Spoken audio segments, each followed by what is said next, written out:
যুদ্ধবিরতি লঙ্ঘন করে গাজায় ইসরায়েলি হামলায় ১০০ জন নিহত। ইসরায়েল সঠিক কাজ করছে বলছেন মার্কিন প্রেসিডেন্ট। ট্রাম্পের দক্ষিণ কোরিয়া সফরের আগেই ক্ষেপণাস্ত্র পরীক্ষা করল উত্তর কোরিয়া। ট্রাম্পকে শান্তির দূত বললেন দক্ষিণ কোরিয়ার প্রেসিডেন্ট। ভেস্তে গেল পাকিস্তান আফগানিস্তান শান্তি আলোচনা, পাল্টাপাল্টি দোষারোপ, শেষ চেষ্টা করছেন মধ্যস্থতাকারীরা। ইহুদিবাদী শাসনের চুক্তি বিশ্বাস করা বোকামি, বিভিন্ন রাষ্ট্রের অখণ্ডতা রক্ষায় জাতিসংঘ নীতিমালা লঙ্ঘিত হচ্ছে বলছে ইরান।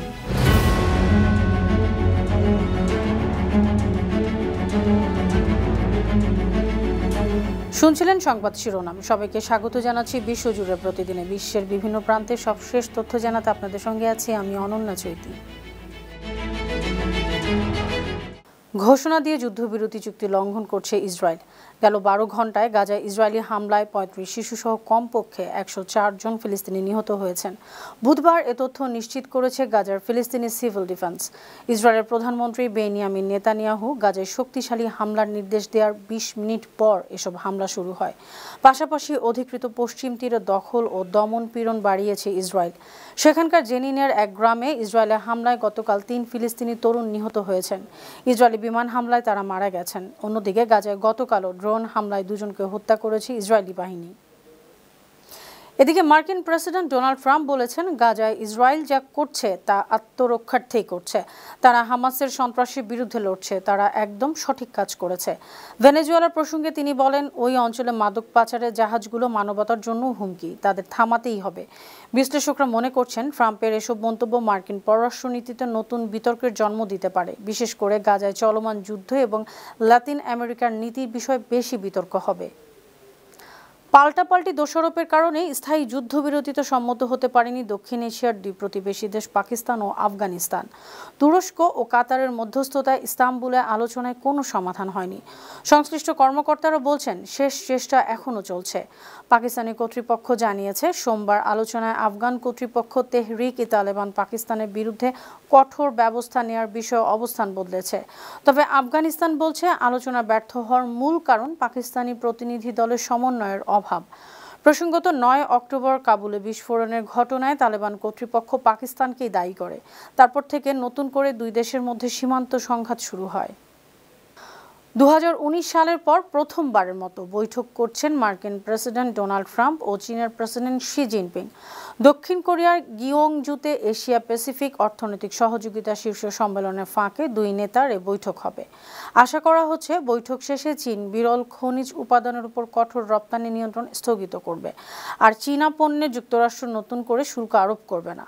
বর্তমানে চীনা পণ্যের উপর যুক্তরাষ্ট্রের গড় শুল্ক ৫৫%-রও বেশি, আর মার্কিন পণ্যে চীনের শুল্ক প্রায় ৩২%। এসব বিষয় নিয়ে দুদেশের মধ্যে বিরোধ চলছে। মার্কিন প্রেসিডেন্ট ডোনাল্ড ট্রাম্প দক্ষিণ কোরিয়া পৌঁছানোর ঠিক আগে ক্রুজ ক্ষেপণাস্ত্রের পরীক্ষা করেছে উত্তর কোরিয়া। পিংইয়ং জানিয়েছে, তারা ভূমি থেকে আকাশে নিক্ষেপযোগ্য ক্ষেপণাস্ত্র পরীক্ষা করেছে। এর কিছুক্ষণ পরই দক্ষিণ কোরিয়ায় পৌঁছান মার্কিন প্রেসিডেন্ট ট্রাম্প। আজ দক্ষিণ কোরিয়ার প্রেসিডেন্ট লি জে মিয়াংয়ের সঙ্গে বৈঠক করেছেন ট্রাম্প। আগামীকাল বৃহস্পতিবার ট্রাম্প ও চীনার প্রেসিডেন্ট শি জিনপিংয়ের বৈঠক হওয়ার কথা রয়েছে। মার্কিন শুল্ক ইস্যুতে গেল কয়েক মাস ধরেই চীন আমেরিকার টানাপোড়েন চলছে। ট্রাম্প আশা করছেন, চীনের নেতা শি জিনপিংয়ের সঙ্গে বৈঠকে অনেক সমস্যারই সমাধান হবে। যুক্তরাষ্ট্রের প্রেসিডেন্ট ডোনাল্ড ট্রাম্পকে শান্তির দূত আখ্যা দিয়েছেন দক্ষিণ কোরিয়ার president Lee Jae Miyong. Asia Pacific অর্থনৈতিক সহযোগিতা এপেক সম্মেলনের ফাঁকে এক বৈঠকে আখ্যা দেওয়া হয়। বৈঠকের শুরুতে প্রেসিডেন্ট লি বলেন, ট্রাম্প প্রকৃতই শান্তির দূত। তিনি একমাত্র বিদেশি রাষ্ট্রপ্রধান যিনি দক্ষিণ কোরিয়ায় ২বার রাষ্ট্রীয় সফর করেছেন। তিনি আরও বলেন, ট্রাম্প দায়িত্ব নেওয়ার মাত্র ৯ মাসের বিশ্বের ৮টি সংঘাতপূর্ণ অঞ্চলে শান্তি প্রতিষ্ঠা করেছেন। এটি সত্যি প্রশংসনীয়। এ সময় প্রেসিডেন্ট লি যুক্তরাষ্ট্রের সহযোগিতায় পারমাণবিক চালিত সাবমেরিনের জন্য জ্বালানি সরবরাহে ট্রাম্পের কাছে অনুরোধ জানান। বাংলাদেশে আশ্রিত রোহিঙ্গাদের সহায়তায় ২৫ লাখ ইউরো অনুদান দিয়েছে ইতালি। গতকাল মঙ্গলবার জাতিসংঘের শরণার্থী সংস্থা UNHCR এর সংবাদ বিজ্ঞপ্তিতে এ তথ্য জানানো হয়েছে। এ সহায়তা কমিউনিটি ভিত্তিক গুরুত্বপূর্ণ সুরক্ষা কার্যক্রম টেকসই রাখতে খরচ হবে, পাশাপাশি লিঙ্গভিত্তিক সহিংসতা প্রতিরোধ ও শিশু সুরক্ষা জোরদার করবে। বাংলাদেশে নিযুক্ত UNHCR প্রতিনিধি ইভো ফ্রেইসেন বলেন, ইতালির জনগণের এই উদার অনুদান রোহিঙ্গাদের জরুরি চাহিদা মেটাবে, তাদের সংকট ও ঝুঁকি মোকাবেলায় গুরুত্বপূর্ণ সুরক্ষা দেবে। ইরানের পররাষ্ট্র মন্ত্রণালয়ের মুখপাত্র ইসমাইল বাঘাই হামানে বলেছেন, জাতিসংঘের সনদে বর্ণিত রাষ্ট্রগুলোর আঞ্চলিক অখণ্ডতা রক্ষার নীতিমালা লঙ্ঘিত হচ্ছে। মঙ্গলবার তেহরানের সংবাদ সম্মেলনে তিনি বলেন, বিশ্বের বিভিন্ন স্থানে বিশেষত লাতিন আমেরিকার কিছু দেশের ক্ষেত্রে মাদক পাচার বা অন্যান্য অজুহাতে জাতিসংঘের এই মৌলিক নীতিগুলো লঙ্ঘন করা হচ্ছে। মস্কোর মাধ্যমে ইরানের কাছে ইসরায়েলের বার্তা পাঠানোর গুঞ্জন নিয়ে মন্তব্য করতে গিয়ে বাঘাই বলেন, অভিজ্ঞতা থেকে তারা জেনেছেন ইহুদিবাদী শাসন ব্যবস্থাকে কোনো প্রতিশ্রুতি বা চুক্তির জন্য বিশ্বাস করা যায় না। তাদের কথায় নির্ভর করা বোকামি হবে। 10 লাখ ধূমপায়ীকে ধূমপান ছাড়ানোর চেষ্টা করছে সৌদি আরব সরকার। ধূমপান ত্যাগে সহায়ক প্রতিষ্ঠান বাদাইল এ উদ্যোগকে আরও গতিশীল করেছে। Saudi public investment fund PIF এর অর্থায়নে এই কর্মসূচি বাস্তবায়ন করা হচ্ছে। 2023 সালে প্রতিষ্ঠিত এ প্রতিষ্ঠানের প্রধান পণ্য ডেজার্ট, একটি তামাকমুক্ত নিকোটিন পাউচ। এটি ধূমপায়ীদের ধূমপান ছাড়তে সহায়তা করার উদ্দেশ্যেই তৈরি করা হয়েছে। মাত্র 2 বছরেরও কম সময়ে প্রতিষ্ঠানটি প্রায় 4 লাখ ধূমপায়ীকে সিগারেট থেকে বিরত রাখতে সক্ষম হয়েছে। এর মধ্যে প্রায় 1,40,000 মানুষ সম্পূর্ণভাবে নিকোটিনের ব্যবহার বন্ধ করেছেন।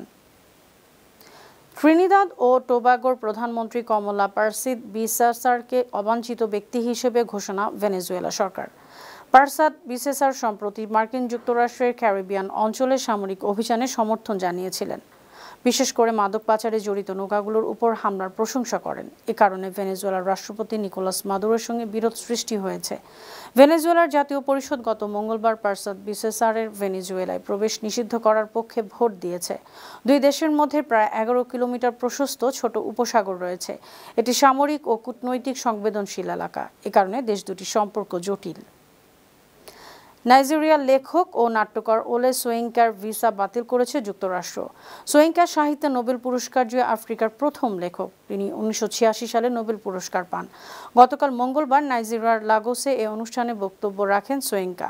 এ সময় তিনি স্থানীয় মার্কিন কনসুলেট থেকে 23 অক্টোবর তার কাছে আসা এক নোটিশের কিছু অংশ পড়ে শোনান। স্বভাবসুলভ হাস্যরস করে সোয়িঙ্কা ওই নোটিশকে অদ্ভুত প্রেমপত্র হিসেবে অভিহিত করেছেন। নোটিশে বলা হয়েছে, সোয়িঙ্কার মার্কিন ভিসা বাতিল করা হবে। এর জন্য পাসপোর্ট সঙ্গে নিয়ে স্থানীয় মার্কিন কনসুলেটে উপস্থিত হতে হবে। সুপ্রিয় দর্শক, এই ছিল আজকের বিশ্বজুড়ে প্রতিদিনের আয়োজনে। দেশ বিদেশে বিভিন্ন খবর নিয়ে আবার আপনাদের সামনে হাজির হব। সেই পর্যন্ত ভালো থাকুন, সুস্থ থাকুন, 52 টিভির সঙ্গেই থাকুন। ধন্যবাদ।